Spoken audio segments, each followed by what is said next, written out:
the Federal Reserve has decided to hold interest rates where they're at for a lot longer. Now, this is a big deal because starting at the beginning of this year, it was assumed that they were going to lower interest rates somewhere here towards the middle of the year at the latest. That doesn't seem to be the case now.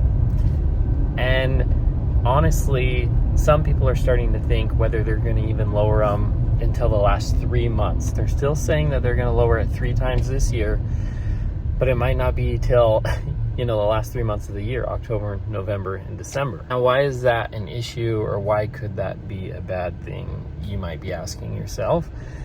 The issue is if there is any bad news for them in the market, which bad news for them in the market is actually the market doing really well. So if the market continues to do really well, stock market stays at all-time highs, unemployment stays relatively low, all that type of stuff, then they might not lower rates 3 times this year because the stock market doing really well, housing prices staying high, unemployment staying low. These are all things signifying a strong economy, which signifies higher inflation over time. And therefore, that's the opposite of what they want. The whole goal of the Federal Reserve is to keep inflation at 2%, and that's not happening. Inflation is being a lot more sticky and persistent, well above 2% at this point.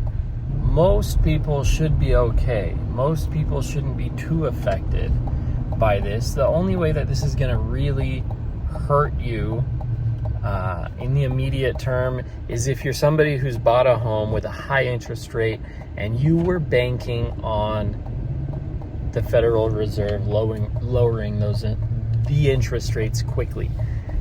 That can be an issue, right? If, say, your interest rate's at 7% and you were hoping for a 6 or a 5% interest rate, you just might not get that as soon as you thought you were going to get it. I was just speaking with a title company yesterday.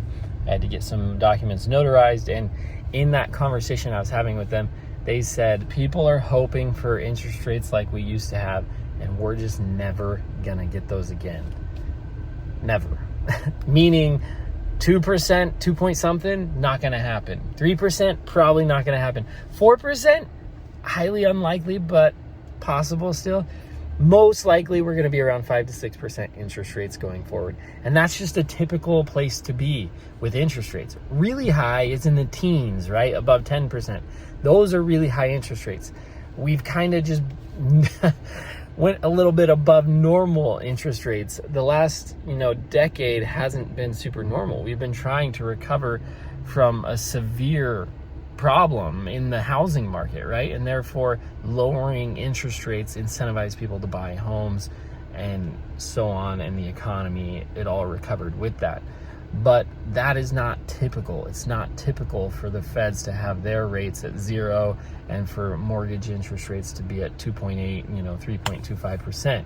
It's just not a typical thing. It will happen again sometime in the future, long time in the future probably, but in the next 5 years, 10 years, I don't know that we're going to see those rates again. That's not a huge issue because housing prices have stayed higher. It would be a bigger issue if housing prices were dropping and people were going upside down in their houses, right? That could be a big issue.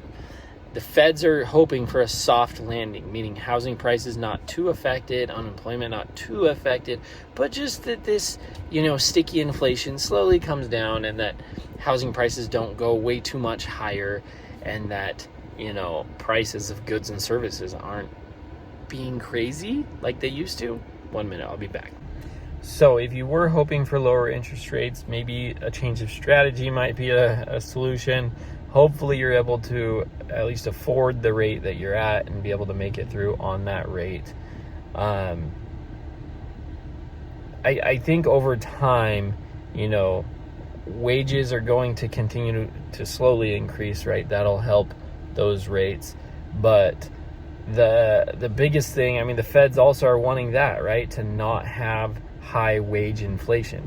They want that to settle. Wages were increasing dramatically over the last year and a half. all in all, we're going to have to get a little bit creative as a community, as people in the economy of this America today. And that creativity can come through creative finance and real estate. It can come through creativity of how to make more money.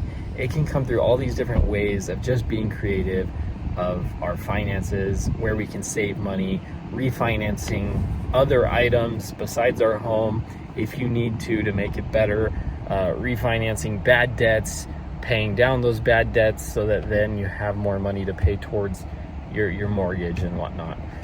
These are all tactics that you can use to better combat the high interest rates.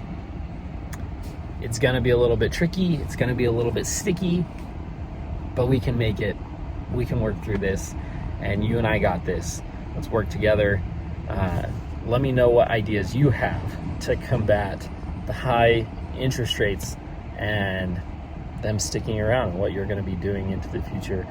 I am excited, and I'm going to get back to work for the day, and I am excited to hear from you guys. Take care. Bye.